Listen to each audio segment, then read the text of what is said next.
Assalamu alaikum and hello everybody. This is Zeeshan Hasan, and in this class,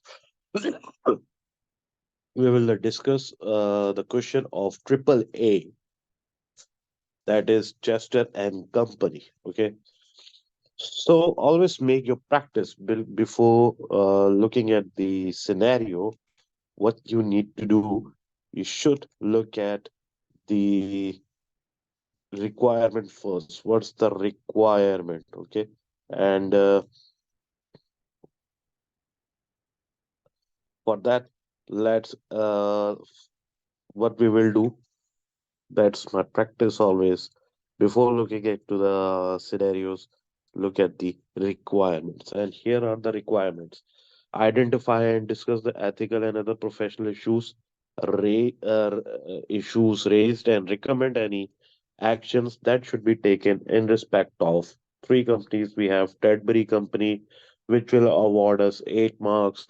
Startford Company will award us 6 marks. Banbury Company will award us 6 marks. Okay. And professional award marks will be awarded for the demonstration of skills in analysis and evaluation, professional skepticism and judgment, and commercial acumen in your answer, which it will awarded us 5 marks, which are the free, uh, in my thinking, by the way. So,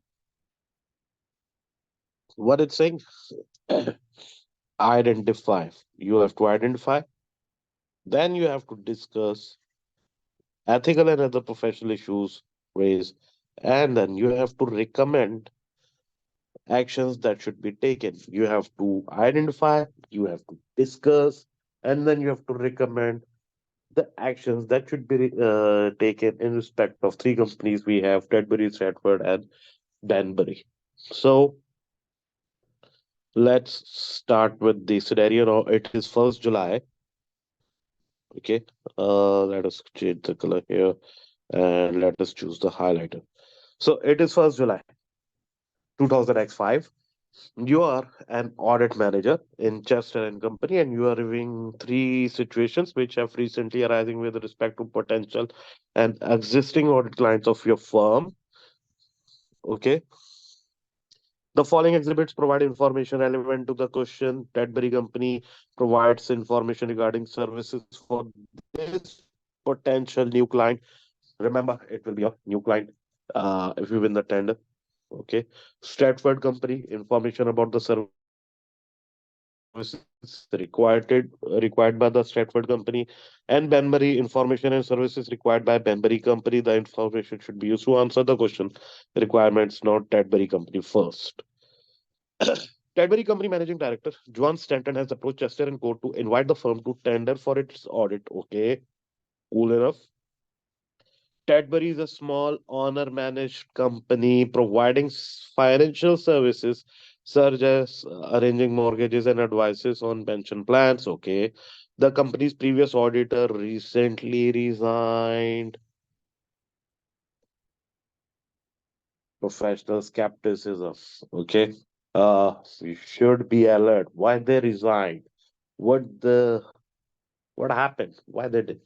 So Jens Turner states that this was due to disagreement on the accounting treatment of commission earned, and because they thought our controls were not very good. Okay, again, might be our auditors can be wrong. They are the human as well, but they are the experts of the accounting.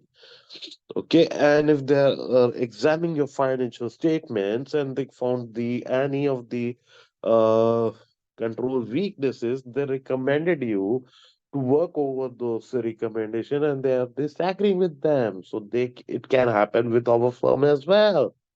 Another point we got, you are aware that Tedbury Company has been investigated by Financial Services Authority for alleged non-compliance with its regulations. That means there are integrity issues with the management as well. They can be. So, as well as performing the audit, Joan would like Chester and Co.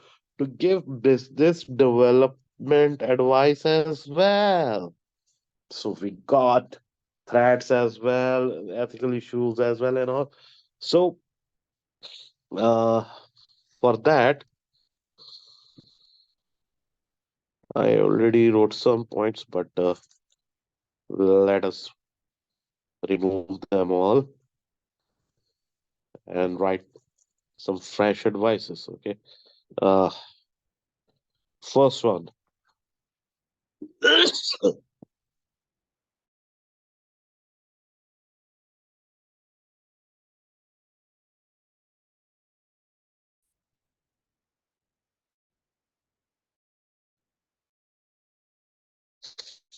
Cadbury Company.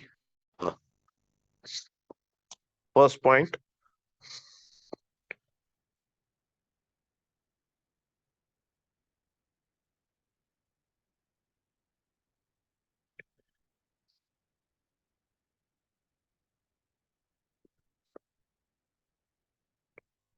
customer due diligence. Okay, which is also known as know your client procedures to ensure that anti-money laundering requirements are adhered to. This is especially important given the highly regulated nature of Tedbury's business background, which checks business background checks will need to be made on John Starton and other members of the management, and the nature of the business, including the sources of income, must be fully understood before deciding on accepting the audit appointment. Okay. Number two, the competence of the audit firm.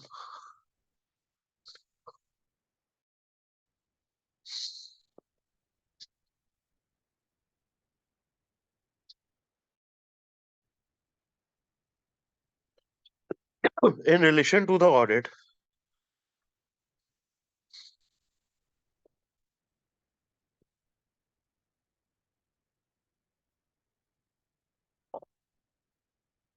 in relation to the audit of financial services of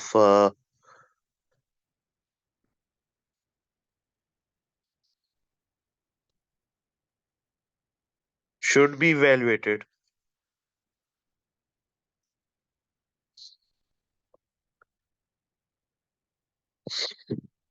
should be evaluated as it is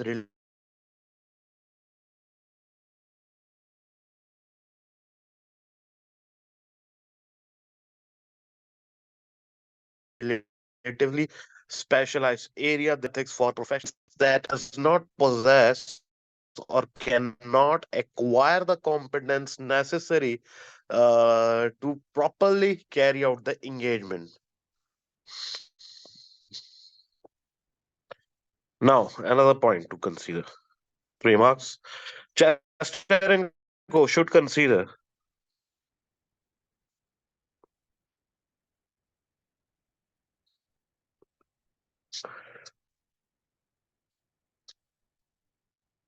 whether it is appropriate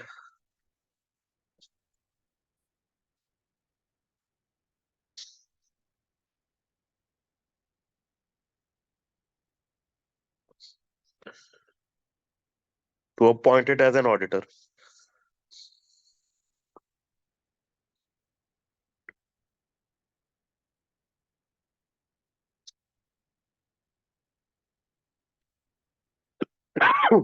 To Cadbury,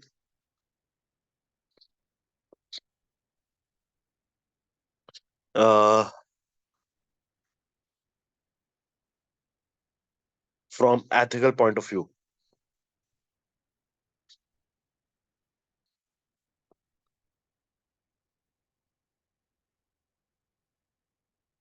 because the code requires that building a new client a relationship, a professional accountant in public practice should determine whether acceptance would create any threats to compliance with the fundamental principles. Threats to integrity may arise from questionable activities by management of the company or from inappropriate financial reporting. Okay, so Further, what we can say, it appears that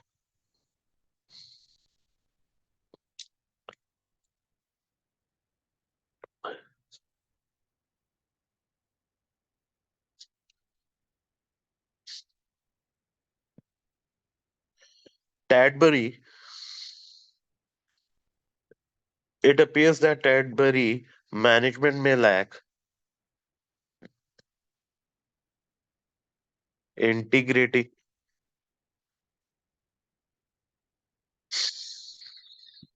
due to its past investigations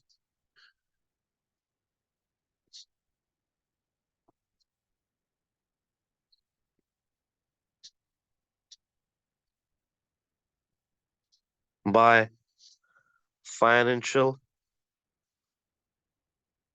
Service Authority, or in bracket I will write FAS. Now in future I can use my short form, okay, one time, and then in bracket other than after that you'll use short form, okay. So Chester and Co should find out more about this matter through press reports or by contacting the FSA for more information. Now, for the matter, additionally, in addition,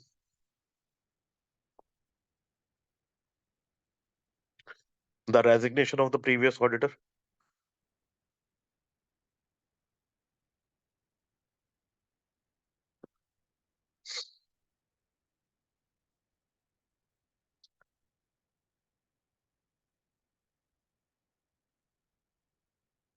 over a disagreement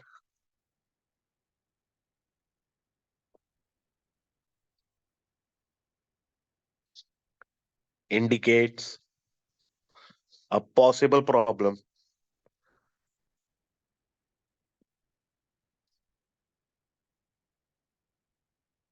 with management integrity, right? So,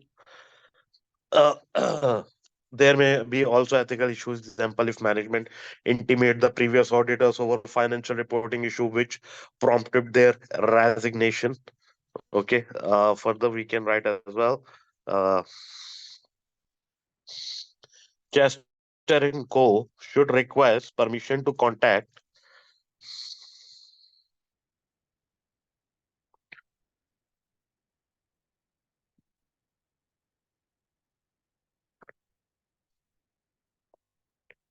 permission to contact previous auditor to obtain further information on the reasons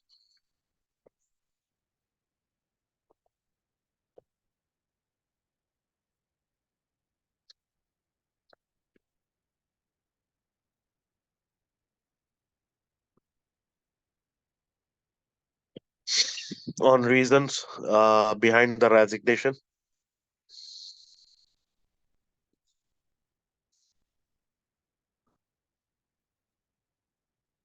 Behind the resignation, and if there are any other matters which should be considered in deciding whether to take on the audit appointment, it is important that all relevant facts are known before an acceptance decision is made. A threat to professional competence and due care arises where the appointment is accepted above full knowledge of relevant information. Further, Juan comment about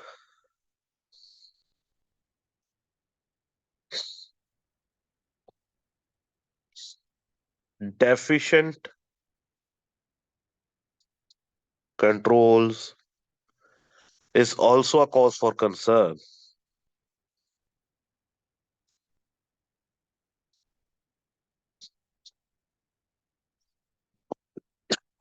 Cause for concern as it indicates that the audit would be high.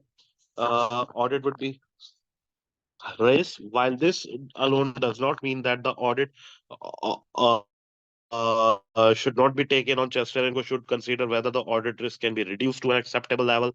Example, by using an experienced audit team and a substantive audit approach as part of its client's acceptance decision. Chester and Co should consider whether the fee for the audit outweighs the risk involved in it or not. Okay. Okay. The audit firm could be assured of John's commitment to improve the company's control environment before accepting the client.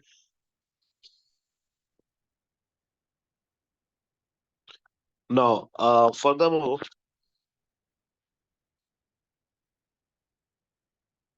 Cadbury is honor managed.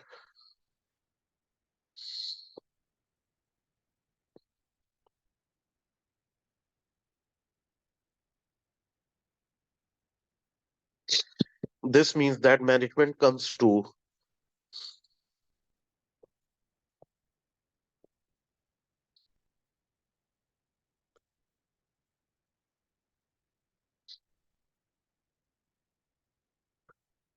management comes to rely on the auditor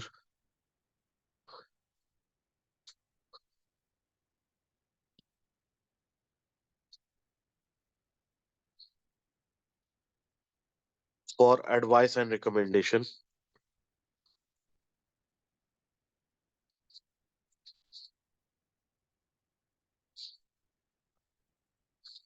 And recommendations.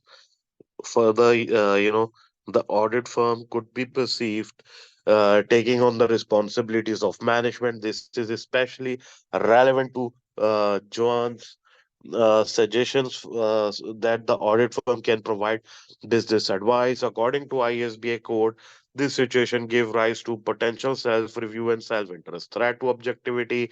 If the audit firm were to assume management responsibilities, no safeguards can reduce the threat to an acceptable level.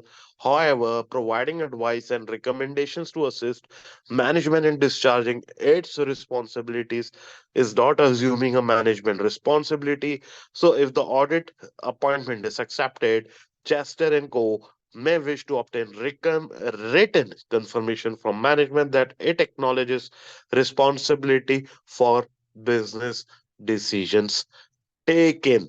So, what I did, I just write the planning points and explain every point in detail to you. You can use this information in your paragraphs, small paragraphs, 8 paragraphs, 8 marks for this part of the answer, and you are on spot to gain maximum marks for this part of the scenario. Hope it's clear to you, but it's not over yet. We will do the next part as well, that is Stratford Company.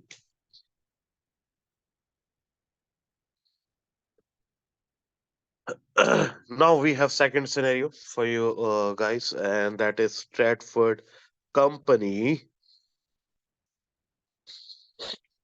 The audit of Stratford Company financial statement for the year ended 30th June 2005 will commence shortly. You are aware that the company is in financial difficulties. Okay. Stratford Company Managing Director Colin Shalcote has requested the audit engagement partner accompanies him to a meeting with the bank where a new loan will be discussed and the draft financial statements reviewed. Colin has hinted if the partner does not accompany him to the meeting, he will put the audit out to tender. In addition, an invoice relating to the interim audit work performed in March X5 has not yet been paid. How much marks we have? 6 marks for it. Okay, 6 and 6. So,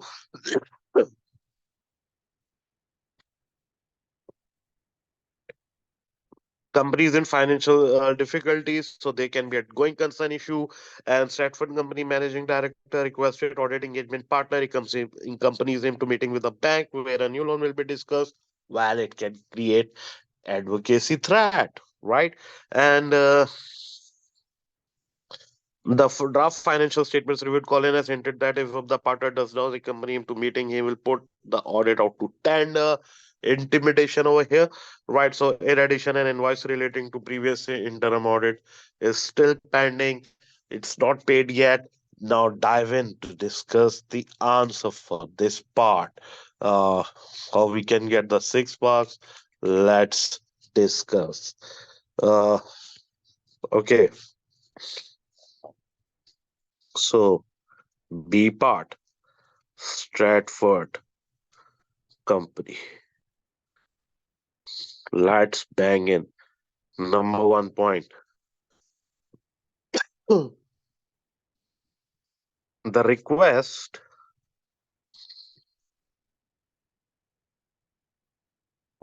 to attend a meeting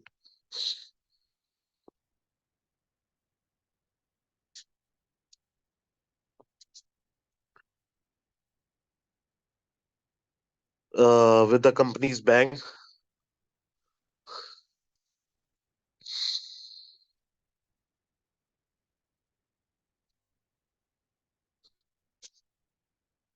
can give rise to advocacy threat.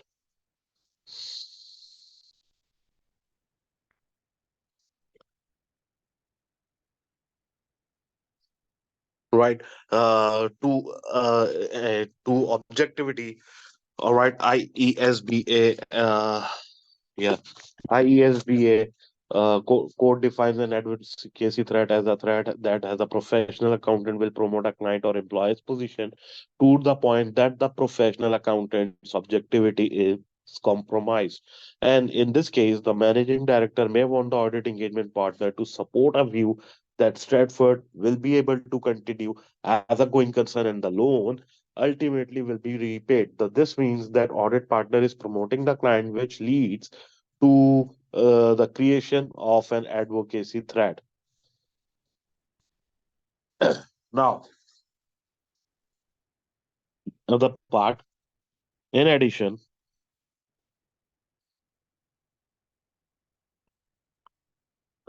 from a legal perspective,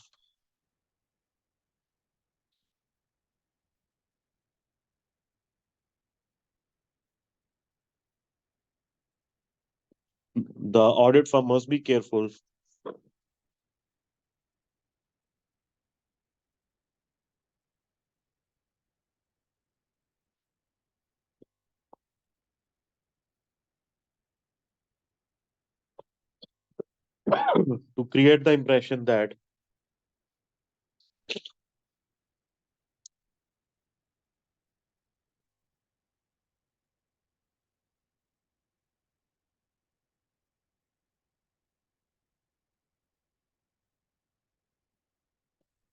to create the impression that they are in any way guaranteeing the future existence of the company.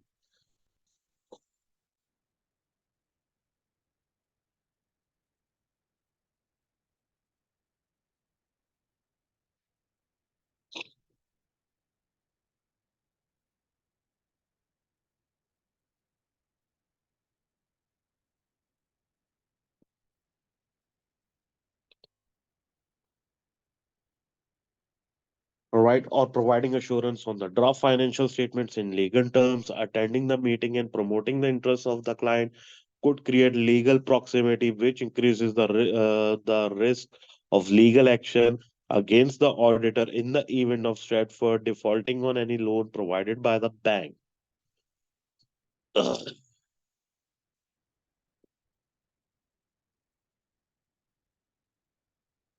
Now, further, what we can say, uh,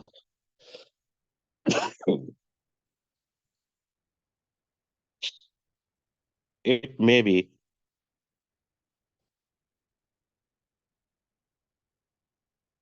possible for a partner other than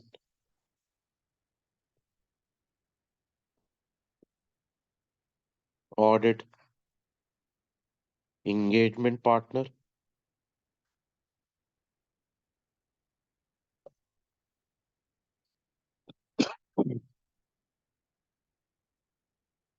to attend a meeting with the bank,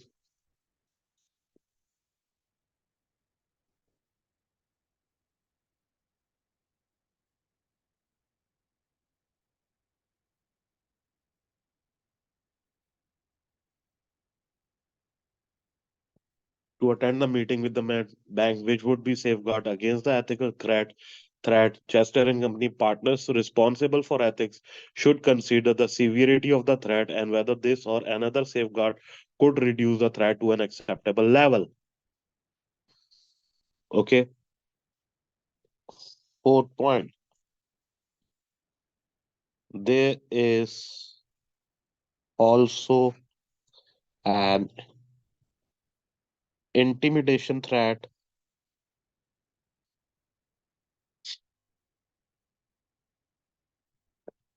to objectivity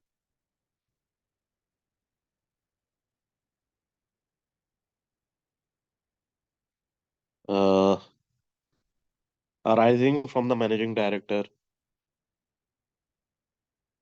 arising from, I'm writing in short, MD, managing directors hint at putting the auditor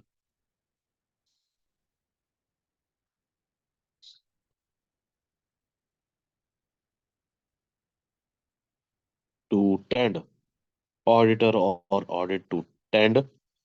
Okay. Uh,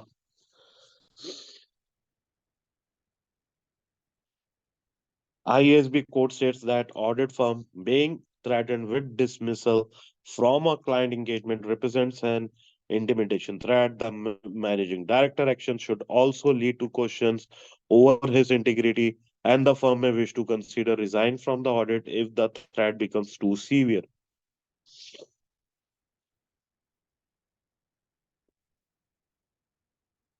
Now,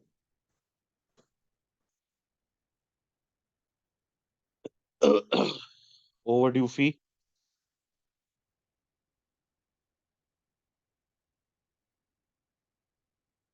is, or you can are self-review threat.